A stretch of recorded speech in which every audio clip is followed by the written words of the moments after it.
New Orleans Talk Network, now on your mobile device, on your computer, in your ear, and interactive. It's new, it's innovative, and it's on your mobile device. Android, iPhone, iPad, and on your computer. Take us wherever you go. Because we're interactive. 504-341-TALK. That's 504-341-8255. This is Congressman Cedric Richmond, and you're watching the New Orleans Talk Network. Hi, I'm Sheriff Joe LaPinto, and you are watching the New Orleans Talk Network.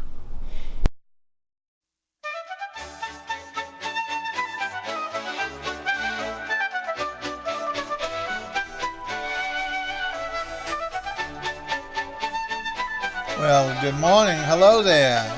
On hopefully the last chilly day of this week. We're understanding weather's going to go back up to the warm temperatures, even 80, and I know I'll relish it. I don't know about you out there who want that cold weather for the holidays. I don't want it anytime. Anyway, enough about my preferences. Welcome to R-tist Revue. We're doing it this week, and we're really thrilled about it. In fact, a programming note, next month, the entire month, all of the shows will be dedicated to artists. So watch for our Facebook release probably this afternoon with a sneak peek of each of the artists coming from around the globe. So that's what's great about it, is that we're not just localized. We're always pleased, as we do today, having our resident artist that we can sit close to and chit-chat with as we present their work. But we go around the globe, and so we bring art for you from around the world to really broaden your horizons. So pay attention. If you like art, watch us every Wednesday next month, because you'll catch a different artist and his or her magnificent work. One local person. We always got to keep a local person in the mix. Anyway, today we're really pleased to have with us Hernan Caro, who's a sculptor, and we're really thrilled because he's our first sculptor on the show. When I had it on TV, sculptors were not that prolific with regard to wanting to come on. The worst were photographers. I think in the 5 to 10 years, we've had maybe 2 photographers at the most when we were on TV.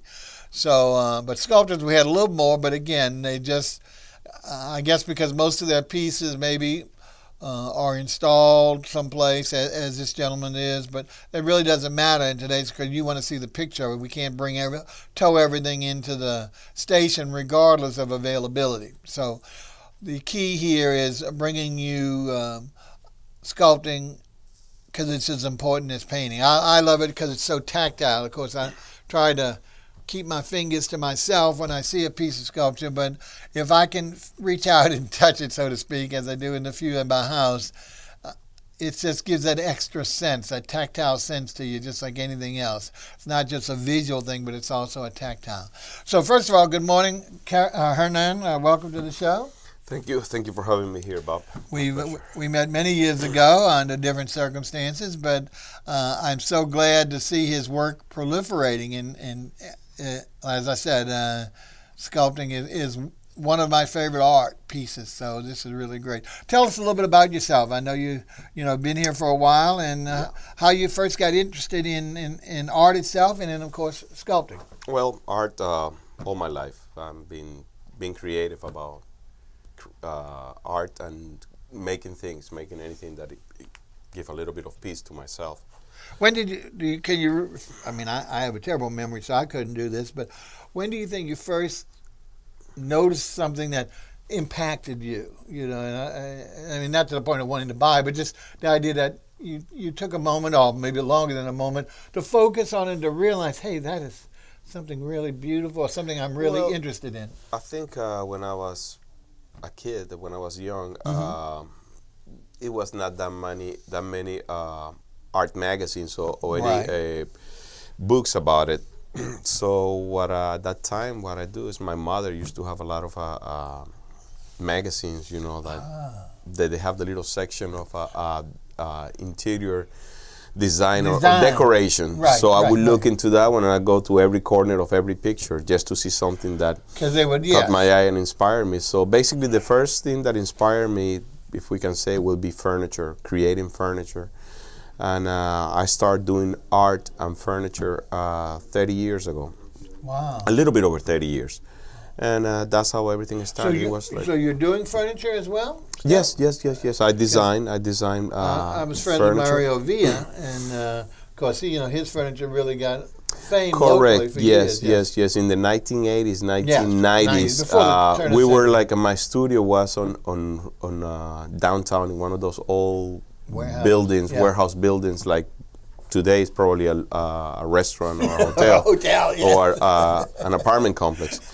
But my studio used to be there, and it was a group of artists in there. And, like a collaborative. And it was a lot of local people, like from the uptown area, maybe the whole metro area, that every weekend or during the week they will come to our studio and they come out with like a specific dimension and they want a special size table. But it was very productive, very positive. I know your sculpture seems to be primarily, of course, in the metals.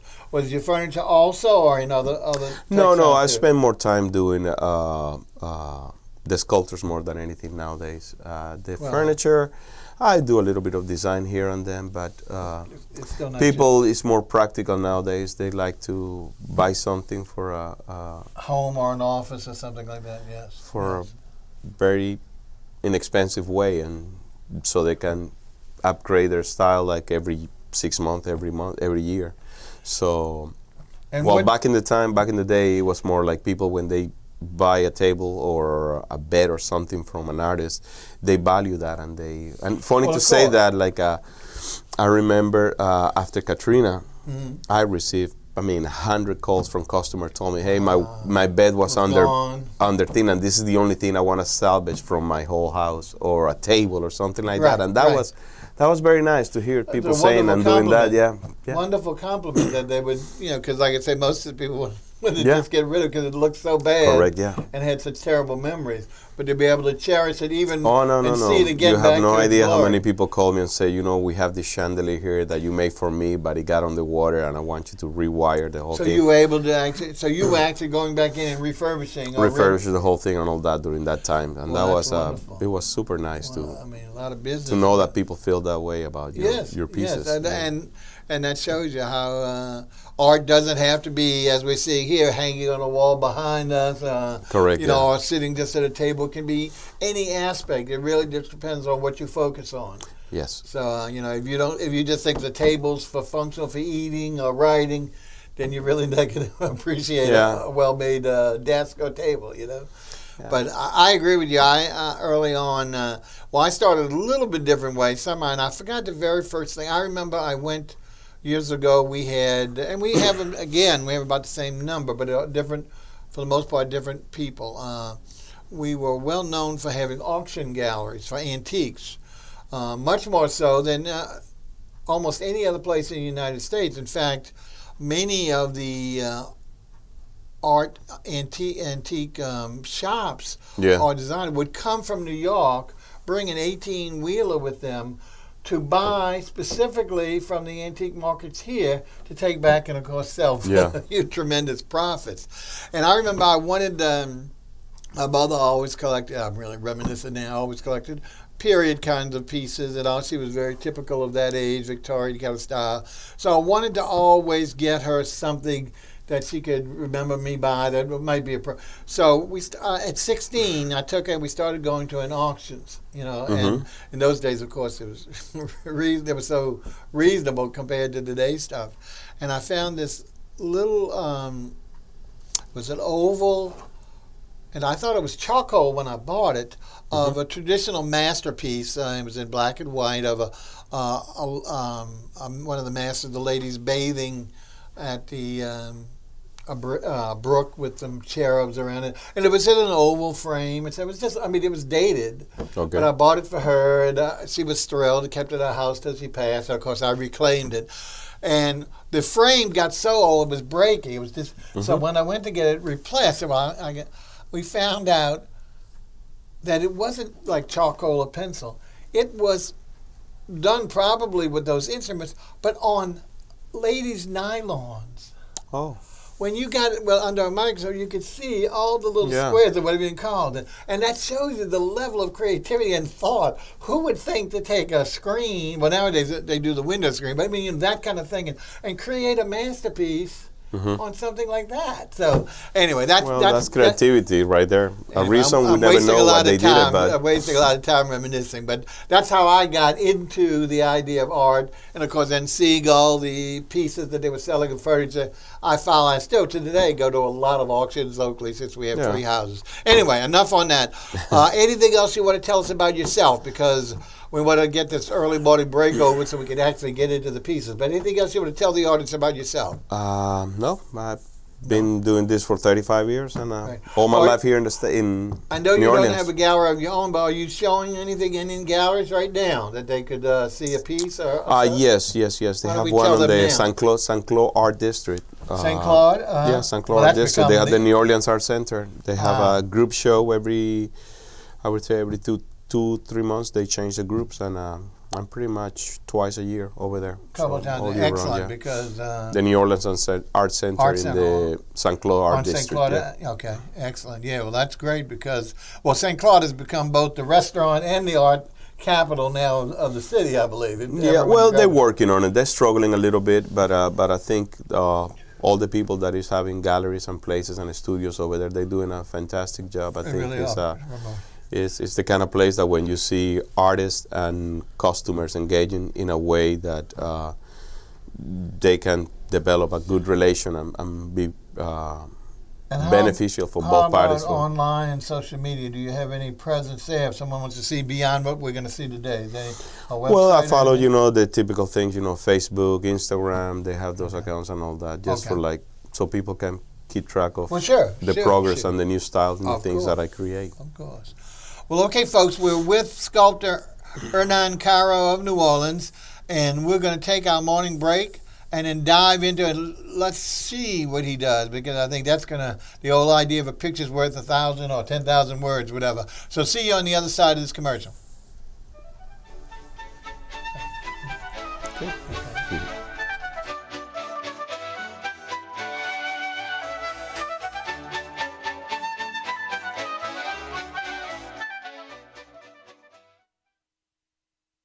Listeners are as important as our guests. Join in on the conversation. 504-341-8255. The New Orleans Talk Network.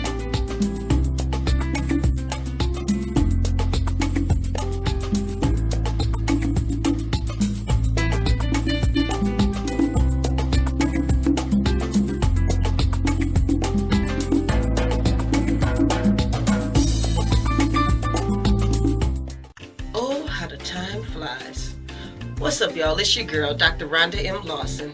And can you believe that it has been 1 year since Horizons with Meet the World Image Solutions hit your airwaves? We have interviewed authors, entrepreneurs, playwrights, musicians, and everyone in between, all to bring you the best in literary conversation. And we plan to do it again this year, but only better. So join us right here in the Literary Lounge each Wednesday night at 7 p.m. Central Standard Time, right here on the New Orleans Talk Network. See you there. We're back. Talk What You Know returns on Wednesday mornings at 8 a.m. We got a brand new co-host by the name of Bob B. And hey, that's me.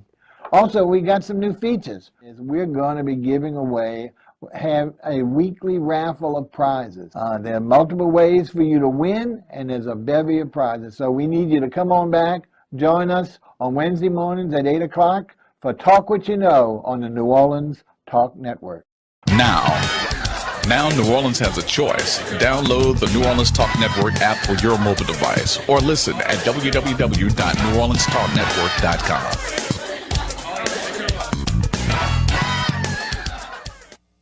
Now.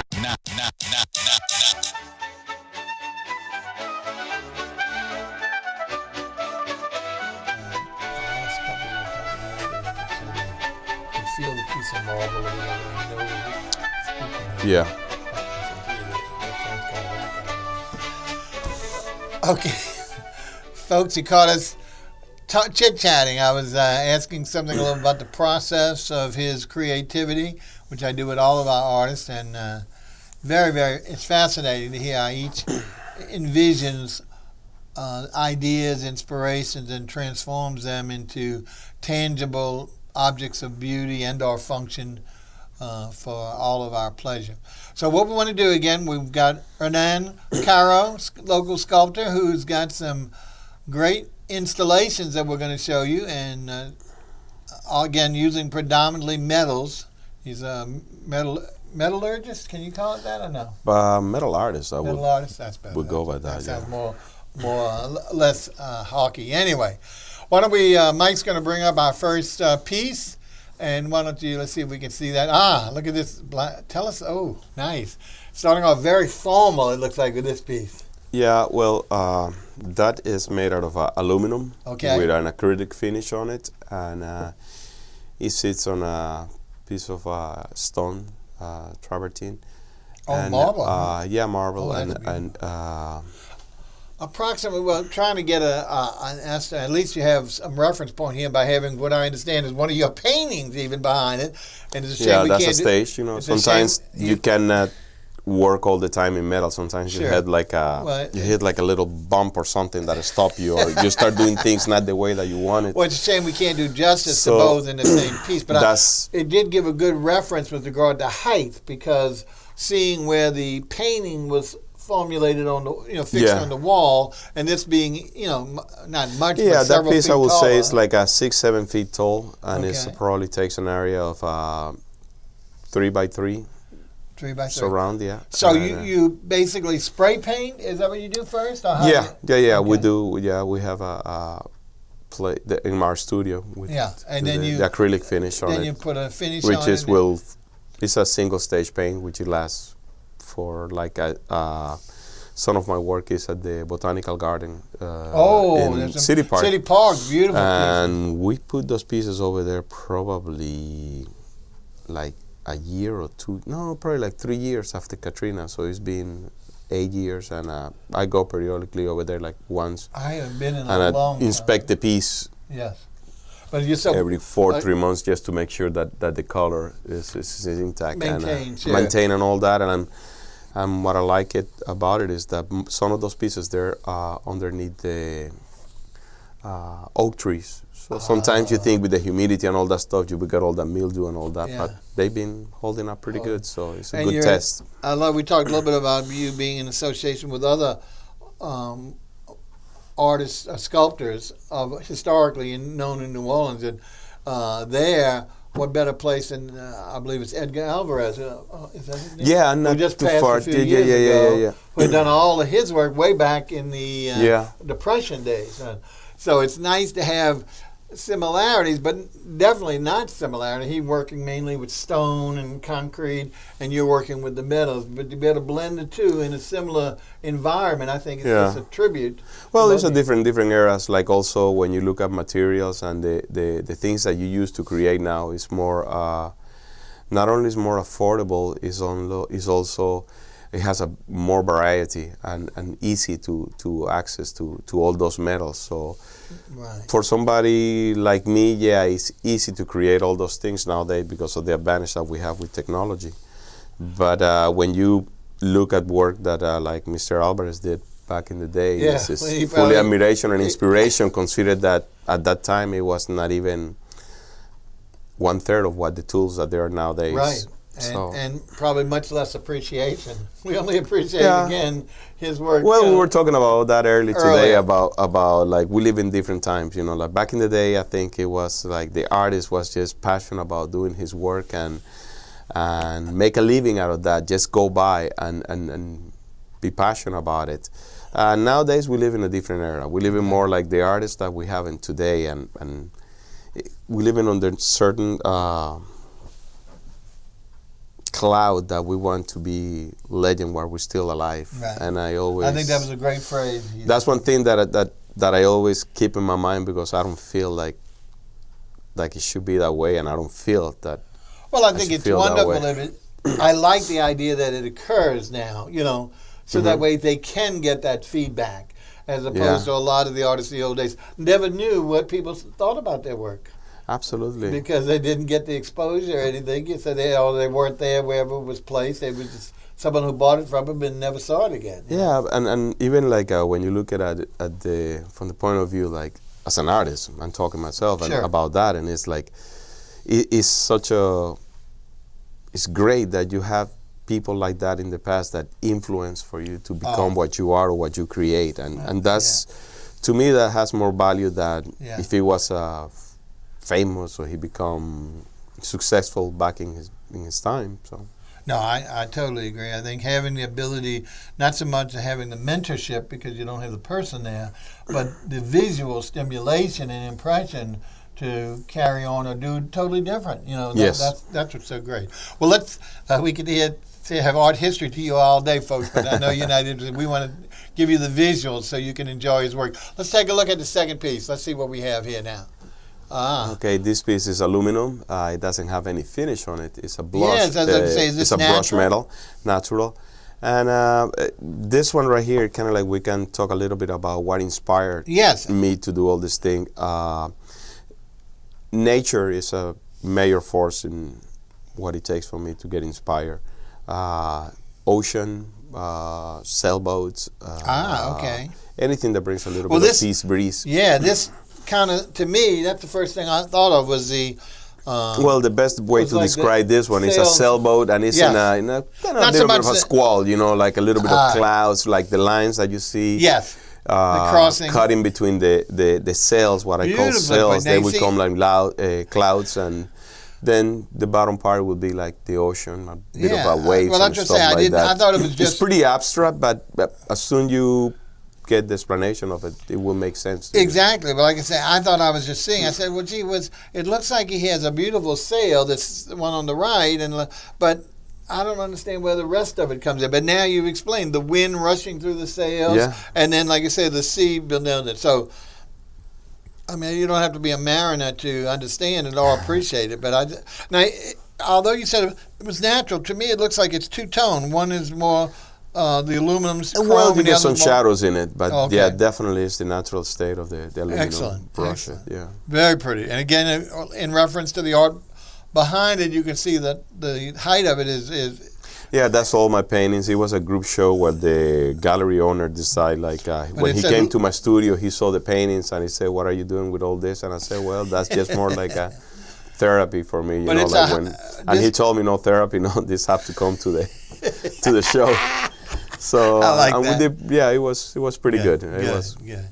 Now the next one is going to knock your socks off, folks, because it's put instead of being inside of a building. Not that there's anything wrong with that, but as he mentioned, nature inspires him so much, and he's telling me before that this is one of two installations he has. First of all, tell us about this. Okay, this piece is in Amite, Louisiana, and the client, he took me to their place and he gave me a tour of the farm. It was an old dairy farm, and they have that pond right there, and they want to surround the whole thing with artwork, and they thought about me. And this is the second piece that I did for them, like this year. And this piece right here, the colors, if you can see, is different from the other ones, and I picked 5 different colors in there, and they are related to the background, even that they're not natural inclined, if we can say it. If you look at the backdrop, the water, the trees, the sky, it has such a contrast with the piece, and that was what I'm trying to accomplish. Trying to blend in the abstract, we can call it artificial colors of the sculptor to blend in with the surroundings, the nature.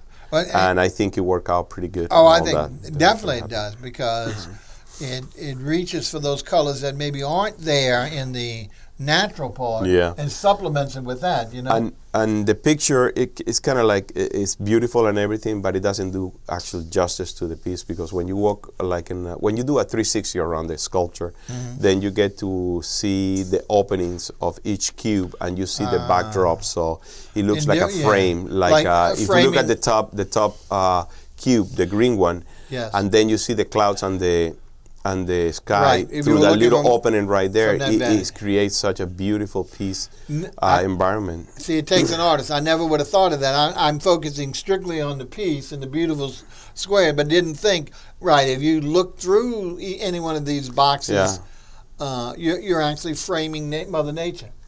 Yes, and another thing that I work with my pieces, and we're going to see it through all the work that we're going to show today, and is that I work what I call, the best way to describe it is like if we look at an old 35 millimeter picture that you take a photo, and then usually you get in return, you get your negative.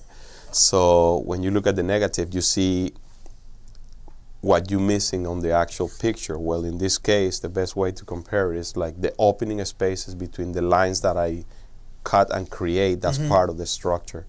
So sometimes the beauty of the piece is not in the metal. Sometimes rests on the openings that the metal creates, the shadows, basically. Right. Well, absolutely beautiful. They should certainly be very proud. I think it's just magnificent piece, especially taking framing this natural body of water. I think it's just really lovely to see. All right, now let's go back indoors. Now this one is interesting because the setting is kind of dark, but it is so vibrant. You've got colors. Tell us a little bit about this piece. This is this one, it was inspired, very abstract concept right here, but it's the romance, the courting among two birds, any type of species, any type of bird. Okay. And that's basically what it is. Beautiful. All my pieces, they are nature inclined, but at the same time, it has to be peace. It has to express some sort of calm, so people, when they look at it, they can feel better in the moment they experiment that. Now, most of the others have been like about 6 to 8 feet tall, I'm guessing. Well, this one right here, that yellow one right there, is actually a prototype. Eventually, somebody will... But if I had to get a meeting with a potential client, my idea is to sell this thing on a 14 feet, 16 feet tall. Oh, wow! To really extravagant. That's the idea. And well, is the pedestal part of the work, or is it just no? It's just to display it. But what's good about this, I'm saying, not that we're promoting this piece only, is that it's a little more versatile for someone who wants to have a piece indoors. Well, because it's not as massive, but the other part is just gorgeous, especially in the outdoor setting. Well, and the thing is, like, I don't do any drawings of my pieces. I know you mentioned. I will look at the metal, at the sheet of metal, and I just cut it in the position that I want it, and then I start doing all my welding, rolling, and breaking, and all that stuff. Yeah. Now, the next piece really wowed me because it really looks like a piece of 2D, not 3D, abstract, like it was a painting. Yeah, well, and this one is metal. This one is a metal on canvas. That's an idea that I always have, like, to create metal paintings. That's the way that I will describe it. Metal paintings, okay. I paint the canvas on that color, and then I made the piece out of steel, that one is a steel. And I paint it, so I create with that. Well, to me, that's the best of both worlds. Yeah, and this one, it was kind of inspired by kind of like the Arab language. They do all that nice little scribble and all that stuff. So that was my inspiration and all that. What would you say, and I know I'm taxing you, but what would you say was the approximate size of that piece? That piece is a 4x8 sheet. 4x8? 4x8. Oh, so it's still large. I mean, it's large. Here it's it like looks for smaller. A painting. No, for a painting, it's large. Yeah, we're not giving it justice on the TV screen, but I'm saying that must really be significant, that size. Yes. But just the idea of having that 3D depth, on the canvas. That's a 4x8, and it has the beautiful. Attached to the canvas. I was really struck with that because it was so unique compared to the other pieces, and now that you explained it, I didn't know if it was mounted on a yellow wall and you just framed it, or it was actually on canvas. So I'm glad you brought that to light. Okay, now here's another one. I guess if I'm looking at it correctly, and this one right here is the same deal. It's a canvas. This one is a little bit bigger. It's a 5x10. Wow. Such vibrant colors. This one, the colors is very essential, and the inspiration behind this one has been always by 1900 Russian artist Kandinsky. Some people will be familiar with it, but that was the inspiration behind that, and well, it's a stage. It's a moment. I'm just blown away by the colors because it's almost like you talked about calming in nature, and certainly that's what the back is like a sunset. right at sunset with that beautiful shades of orange and yellow. But then you throw that vibrant blue. I assume that's blue. Yeah. That just whops it out. I mean, really, it kind of shocks the comb for me. Yeah, it's I would say open your appetite for or whatever. For inspiring, for making feel good about yourself. Well, I'm telling you, these would be magnificent. What's good about this, folks, is that some of these other pieces you maybe can't envision in your normal environment because maybe just the size or whatever. Here's one where, if you've ever had a thought of a painting or have a painting, here's the way to accomplish the sculptor having that 3D effect, but also putting it on canvas as a piece. Now, the next one is set in just a magnificent environment again that brings out nature and just brings your whole focus to this magnificent orange piece. Tell us a little about this, and may we ask where this is located? Well, that piece right there is, if I'm not mistaken, is somewhere in Mexico. But, it looks like a thing about it is like that piece was made here. Okay. And it was for a show on my hometown in Cartagena, Colombia. Cartagena, yeah. Yeah. And then when I was over there, I met some tourists from Mexico, and they purchased that one and they took it too. Shows you. That's really a good little story. I like it. But they had a beautiful setting for it. I mean, I think with the vibrant greens of the trees and then the smooth terrazzo. I mean, the lovely piazza it's in. I guess it's the courtyard or piazza. Really framed beautifully. So they've got to be very, very proud of that piece. And all right, now this one is so smooth. This is like talking about calm and collected. This is just a magnificent. I mean, it's just smooth. That's I think my best description. Tell us about this piece. It really is. This one is inspired. Definitely, we can see the blue and the aqua in it. So, yes. It's inspired by the ocean, and it's two fishes basically, and they holding an egg. So it's kind of like we call it conception. Oh, there you go. There you go. That's the. I kept saying, well, I just wonder what that is there. So I could see everything else, and I knew. I said, this has got to be water, waves, and fishes or something in the water, but I did not see I would not have known that was holding an egg. But that again, it's just like different angles. It's like you have to walk around the piece, and then you will get a better view, better feeling of what I was trying to accomplish with it. That's the only thing about sculpting and TV. It's hard to judge a 3D piece from strictly a photograph. But we certainly couldn't. Most of these have already been installed places, and we certainly couldn't bring these in the studio to be able to circle the place 360 degrees. But it would be fantastic. What would you think the height on that one be? It looks like it's sitting on a. It's like a 5 feet tall. Yeah. Once again, it's on a pedestal, Yeah, really. That is really, really nice.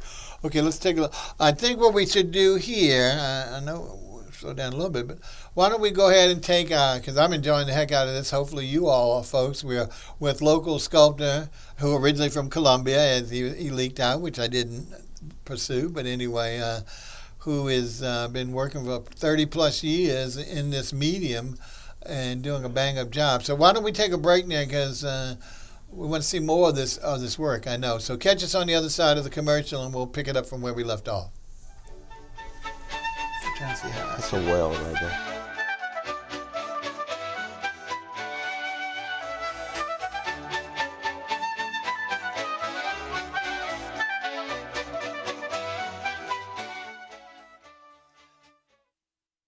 Here at Jones Insurance, your full-service agency, let us take care of all your insurance needs. We provide homeowners insurance, flood, rental, commercial, auto, and life insurance. Don't let the unexpected tragedy destroy your family's future. Here at Jones Insurance, 7603 West Bank Expressway, Monroe, Louisiana, 772.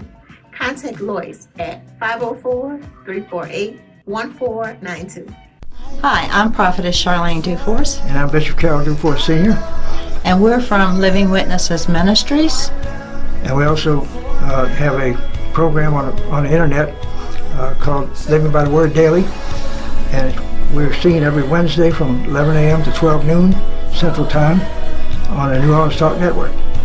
And we would like to invite you to tune in with us every Wednesday morning. Again, 11 to 12 noon, Central Daylight Time. Please join us as we teach the Word of God. Thank you, and God bless. God bless you. Listen up. Your customers, our listeners, could be hearing about your business right now. Yeah, right now. Don't miss out on the opportunity to advertise with NewOrleansTalkNetwork.com. Call our business department today at 504-475-4793 to hear about our great rates. NewOrleansTalkNetwork.com.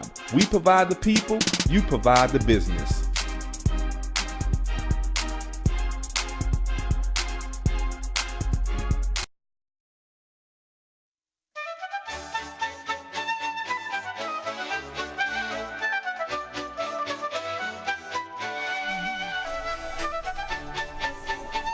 Okay, folks, it's R-tist Revue. I know we normally don't have R-tist Revue on this time, but we had to change the schedule because this is kind of a prelude.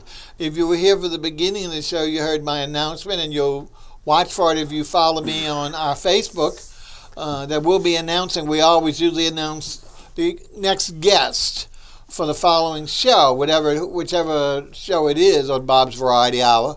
But we're dedicating the entire month of December, and we're starting early with this week, to artists because we think it's such a great, not only perhaps a gift item, but even more importantly, just a visual delight to see these things between now and Christmas, to keep you uplifted and just keeping your eyes, reaching forward. So we are going to be having, and you'll see a brief sneak look at each of, not so much the pieces, but at least a photo of each of the wonderful artists that we're bringing on and where their locations, because there's only one local like we have today. The rest are from way around the world. So stay tuned for it and follow us all in December, because I think if you're a fan of the show and you really like art, you're going to have your you're going to have your pleasures, because it'll be back-to-back weeks. Okay.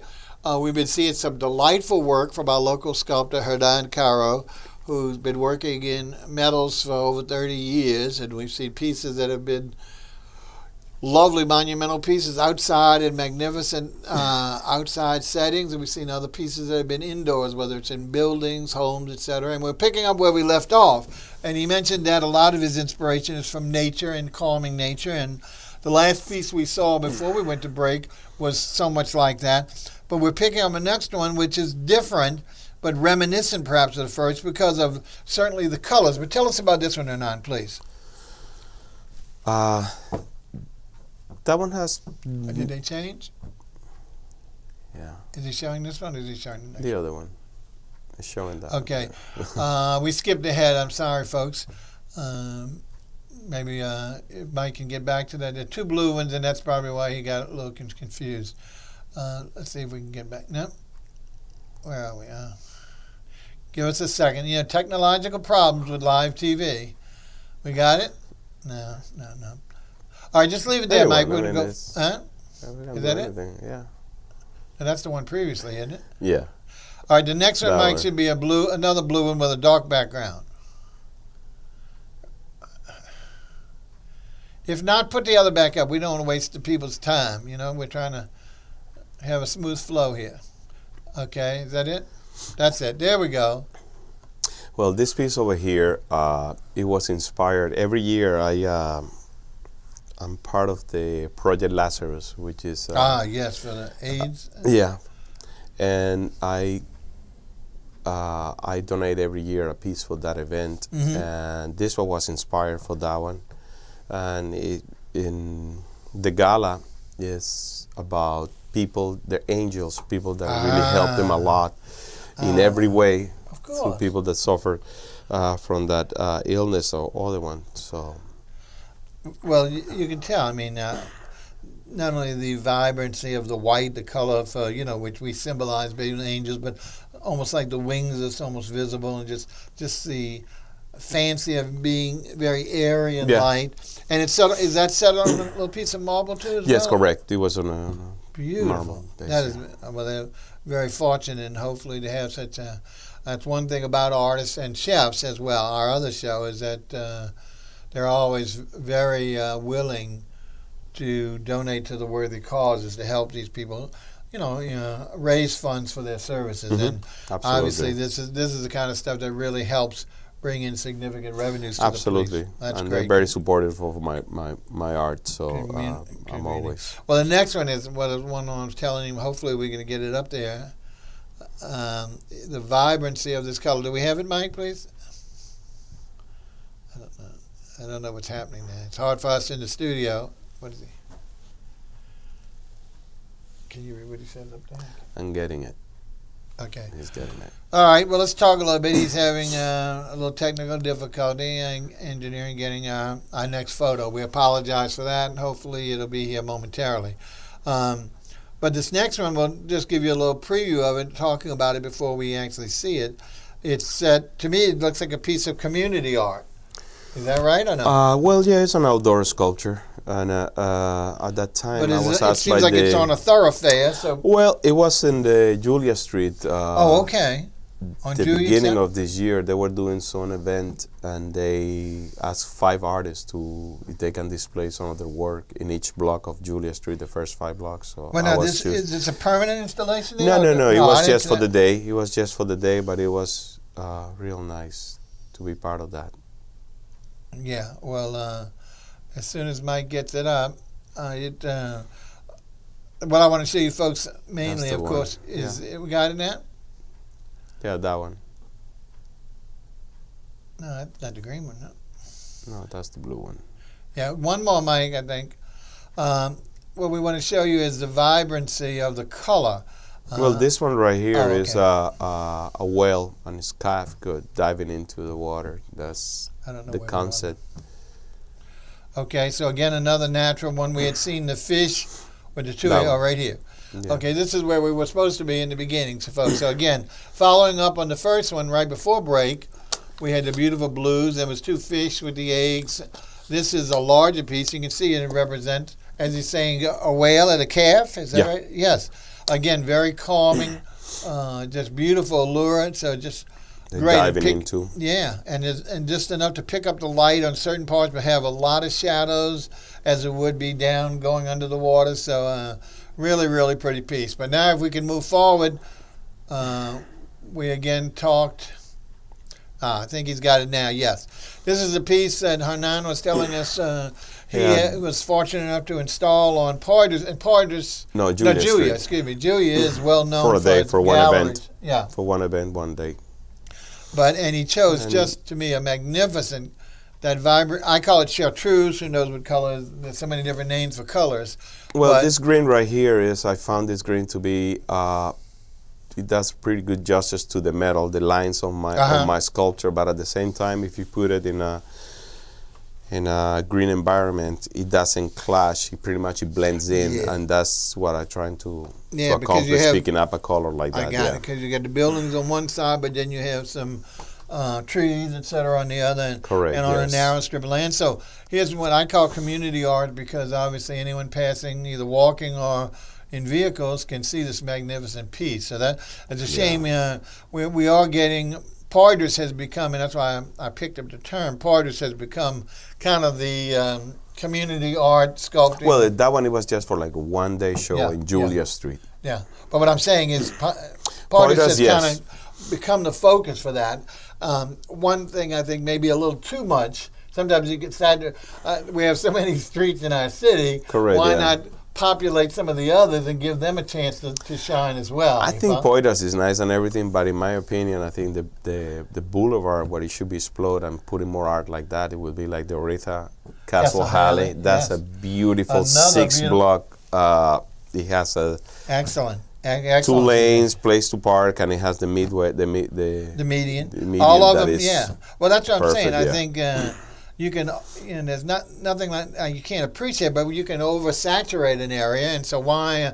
I mean, we know that's heavily traveled for the cabs, the tourists going up and down R-tist to the Superdome and to the hotels, but still, residents and tourists travel throughout the city. So why not pick up some of the other areas and give them something to shine with as well? How about this one? This again goes almost back. Again, this is something resemble a bit of a sailboat. This looks like the sails again. Very peaceful.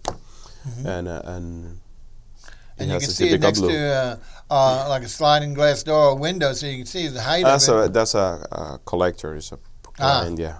Well, perfect thing, and really so nice the way it sits in their natural gray background. You know, it's very color coordinated. Let's put it that way. Very yes, nice. It is. Yeah. Okay.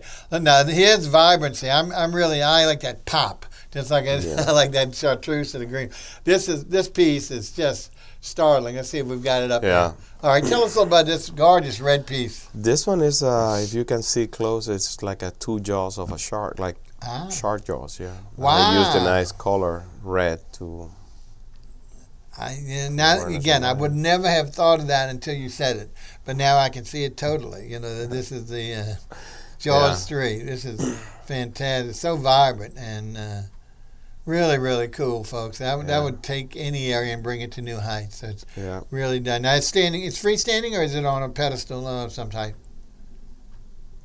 Which one? Sorry. Listen, is it freestanding? Or yes. No, it has a little marble base, but not marble base. Yes. But that one is like the same thing. It's like 8. No, like 8 feet tall. Yeah, it looks about 8. That's how I'm always trying to judge for the folks if they might be able to see all the detail. But it's very close to 8 feet. So these are great pieces. Okay, let's see if we can. That one right here is again is canvas on metal, and it's the collection I did for one of the renovated hotels in the downtown area in Canal Street. Is the Young Hotel, which they did a beautiful renovation of that hotel, and they commissioned me to do 3 pieces of artwork for their lobbies. We were just there in October because I belong to New Orleans Film Festival, and they do their opening night parties at new renovated properties, and of course, being the Young just reopening very recently and becoming, I think it's a hotel and also maybe condominiums nowadays. It's a little yes, they did a nice job in there. It's just fantastic, But I have to admit, I did not know. Whereabouts would it be? Where would it? Do you know where they placed it in a hotel? When you going up to the second step before you go into the conference room, the salons, that's where they are, All right. But really so abstract, but yet so natural. It's just really, and what a great idea for that kind of a hotel, for a piece to put in there to give it, because I'm sure it's in some hallway or near hallway. This one right here is it's 18 feet tall, and moving ahead. Sorry, I was still talking. Go ahead.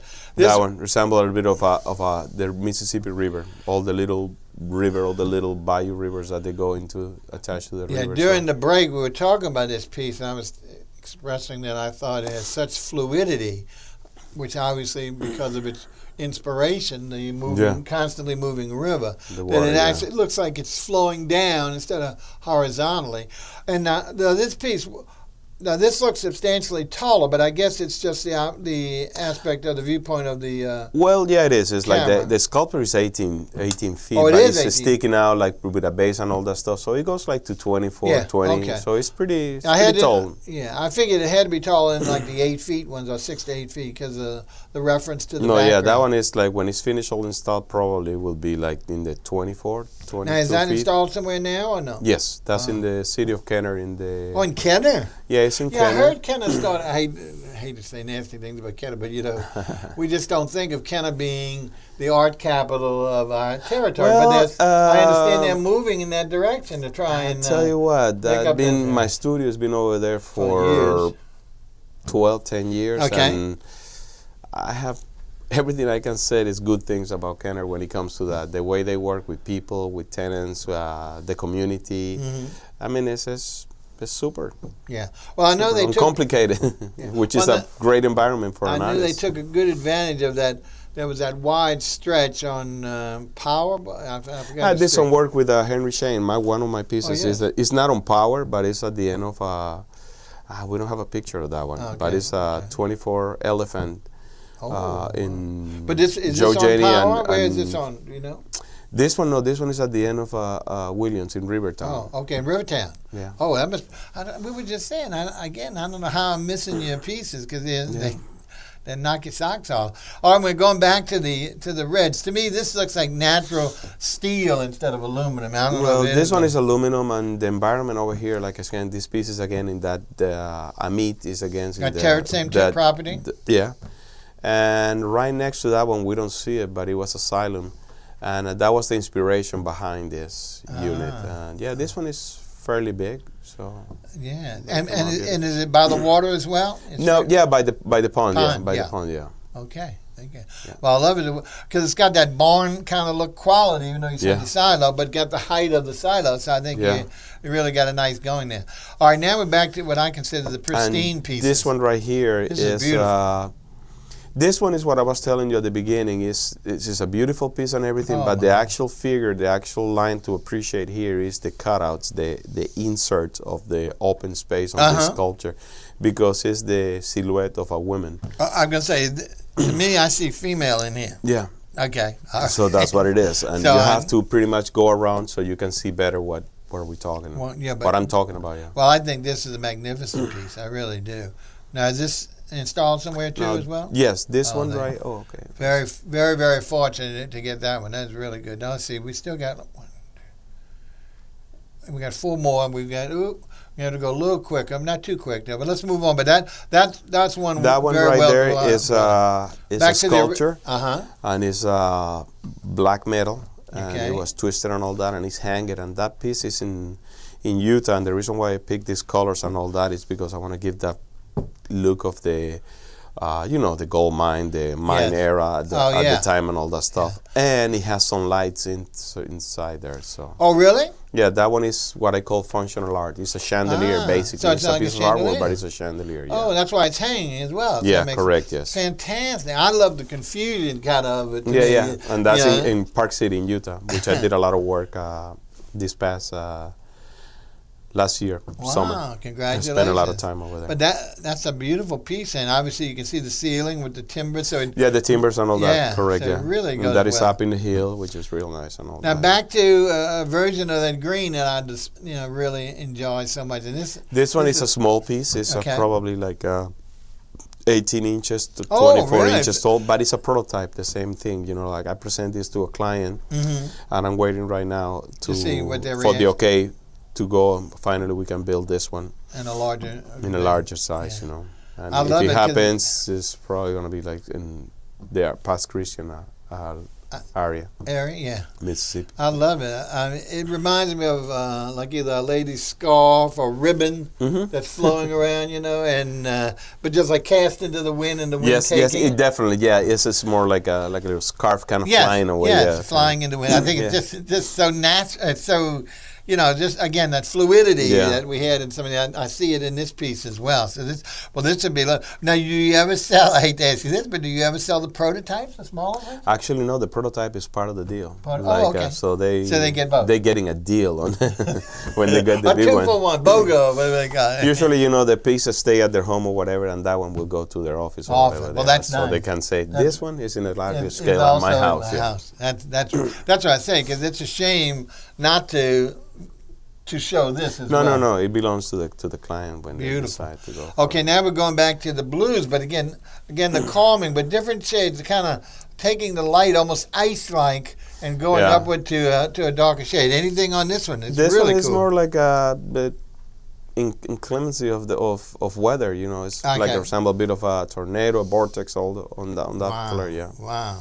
And then is that chrome or that's aluminum wrapped? Aluminum. It almost looks like chrome. It's got some sheen well, to the color it gives you a nice sheen. Yes, on right. The thing, yeah. Cool. Well, that's nice as well. I like it. I mean, it's simple and plain, but it does great. I think it really does great. But now, to me, this is the final piece, folks, and we got to go because look at the time.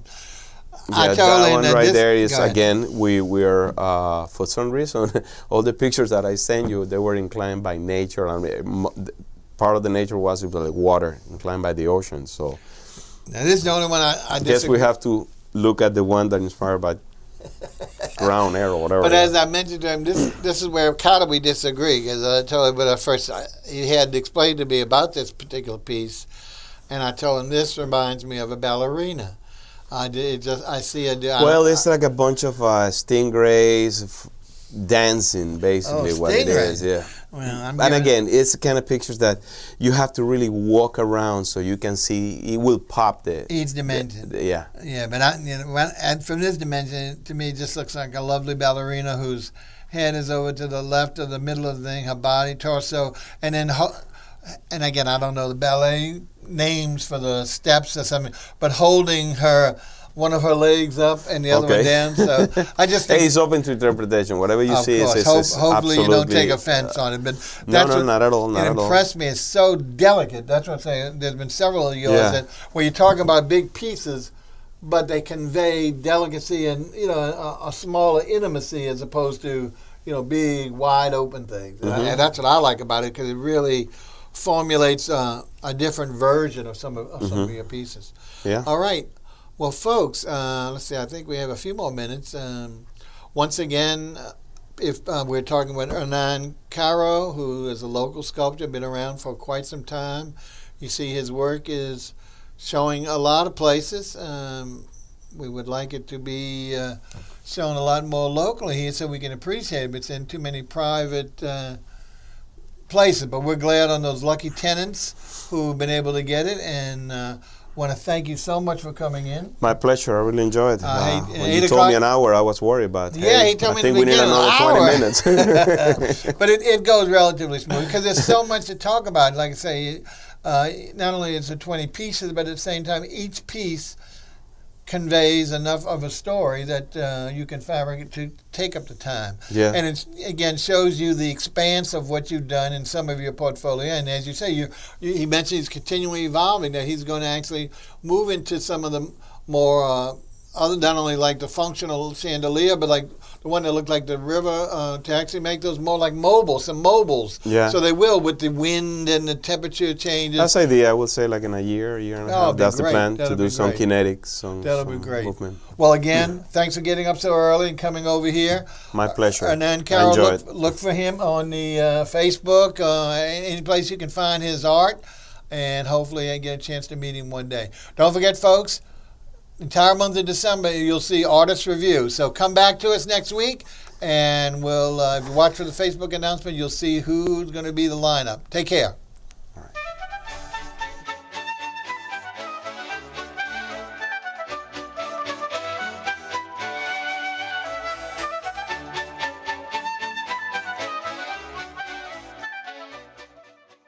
Our listeners are as important as our guests. Join in on the conversation. 504-341-8255, the New Orleans Talk Network.